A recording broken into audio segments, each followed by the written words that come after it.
बातमी नागपूरमधून आहे। नागपुरात प्रचारादरम्यान दुर्दैवी घटना घडलेली आहे। प्रभाग क्रमांक 3 मधील शिवसेनेच्या उमेदवाराच्या प्रचारासाठी फिरणाऱ्या कारने 7 जणांना उडवलेलं आहे।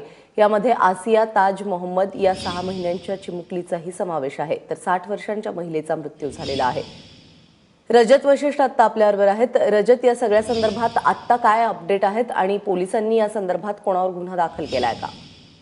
प्राजक्ता, पोलिसांनी या प्रकरणामध्ये गुन्ह्याची नोंद केलेली आहे, मात्र अजूनपर्यंत कोणालाही अटक केलेली नाही आहे। या प्रकरणामध्ये काल घटनास्थळीच 2 जणांचा मृत्यू झालेला होता, ज्याच्यामध्ये 6 महिन्याची जी बालिका आहे आसिया ताज मोहम्मद तिचा समावेश होता।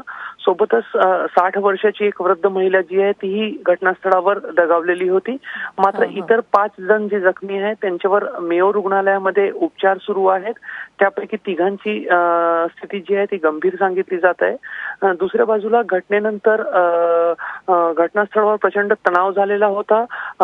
परिसरातील लोकांचं म्हणणं होतं की शिवसेनेचे जे कार्यकर्ते आहेत त्यांनी बेदरकारपणे गाडी चालवली आणि काही जण मद्यपान करून होते आणि रात्री उशिरापर्यंत यशोधरानगर पोलीस ठाण्यासमोर मोठ्या प्रमाणावर गर्दी जमलेली होती आणि आजही जेव्हा अंत्यसंस्कार होईल तेव्हा तणाव वाढण्याची शक्यता वर्तवली जात आहे।